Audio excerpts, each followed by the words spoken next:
Oh boy, Gen V, Gen V. I don't know what's pissed me off more about the second season of this show. The obvious downgrade in the writing team from season 1 to now, which has turned it from halfway decent to complete and utter nonsense, or the decision to release new episodes at 3 o'clock in the fucking morning. I hate so much about the things that you choose to be. Seriously, if I find out whoever's idea this was, I'm gonna come take a shit on your pillow so impressive that even Amber Heard would be proud of it. So anyway, I watched the season 2 finale this morning. Not last night, this fucking morning. It was just as stupid as the last couple of episodes have been. Narratively filled with more holes in my underwear and continuing to prop up Marie as some sort of Jesus Christ caricature when she's done absolutely fuck all to deserve it. Let's just go. Gen V, season 2, the finale. Let's talk about it.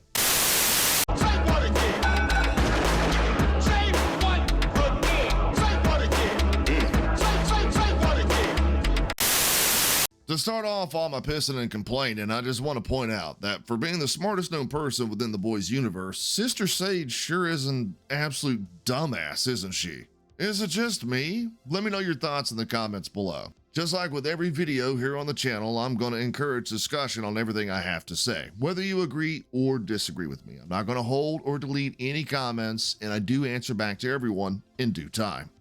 Well, all right then. Anyway, so Sister Sage gets shoehorned yet again into the show, but this time around, instead of flapping her cockwasher about how Einstein was a racist, He hated Chinese people. Just because he fought for my team doesn't make him not a racist. Right. she's serving as the love interest for Godolkin because they're shacked up in a room somewhere, fucking and discussing the plans for the future. Jesus H, man, I know you haven't had sex in, what, 100 years, but you could certainly do better than this fucking creature.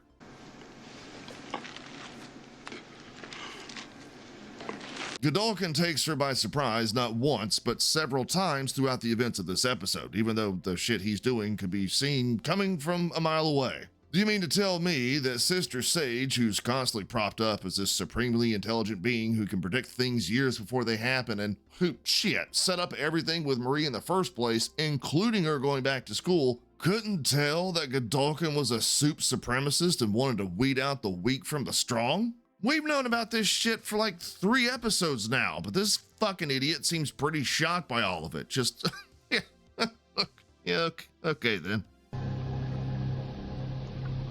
Are you retarded? Speaking of Godolkin and his powers, the show never really outlines just how strong he is. Sure, they mention that he has the same compound V as Soldier Boy and Stormfront because why not? Let's just keep fucking with the canon while we're all here. But those two characters had their limits and potential fully explained. Now, we know Godolkin can psychically control other soups, but how many of them? How far away can they be? Can he even control them when he's asleep?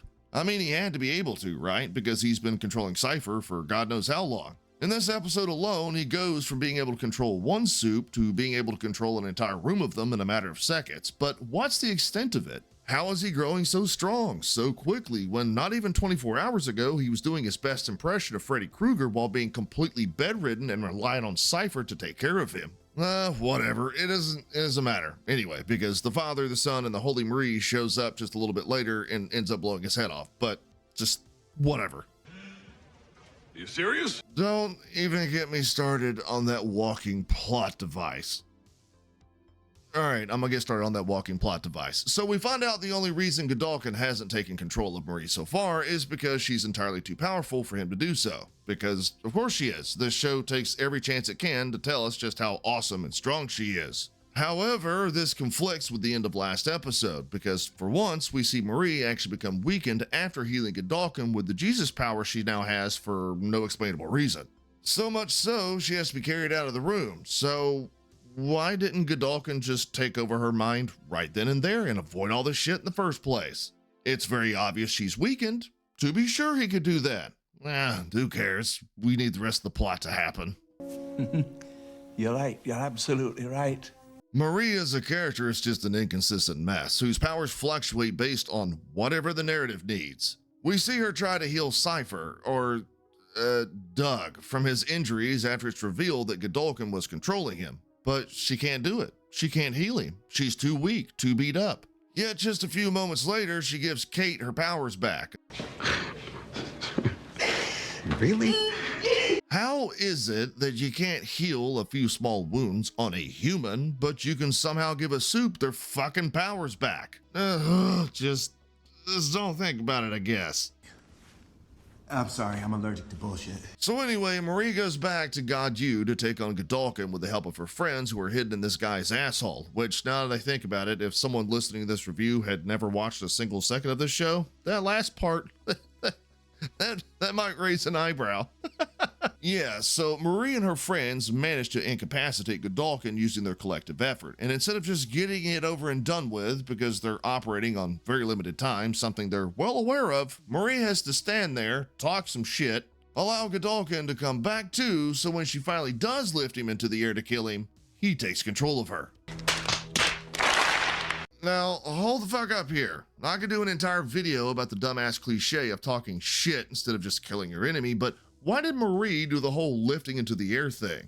You can control blood, you retard. Just cut off the blood supply to his brain. But what does that have to do with anything? No. He's got a point. Cutting it off even for a few seconds can cause disorientation, dizziness, and rapid breathing that even when Godolkin does come to, would likely keep him from using his powers, but just nope. It makes too much sense. Well, Godolkin does come to, and he does take over Marie, which, I know, shocking, right? She actually technically loses this fight, but Polarity shows up and uses his magnetic mind protection powers to block Godolkin, allowing Marie to blow his fucking brain up. Hang on, I got a question about this too. Why is Polarity even alive? It's very obvious he's a massive threat to Godolkin, and they had the perfect opportunity to kill him earlier, but instead they just place him into a holding cell like people haven't been escaping from those all season long or something. Are you retarded? Simply put, Season 2 of Gen V it's just an absolute mess, relying entirely on contrivances and basing his story on a hero that ascends to a godlike status while doing a grand total of fucking nothing in order to get there. Which for me is disappointing, because back when I made my first video on Gen V, Marie was actually the most compelling character out of the whole hero group. But naturally, the writers just couldn't help themselves and turned her into a walking definition of a Mary Sue. Imagine my shock. Anyway, I appreciate y'all for checking out my review. I'll talk to y'all later.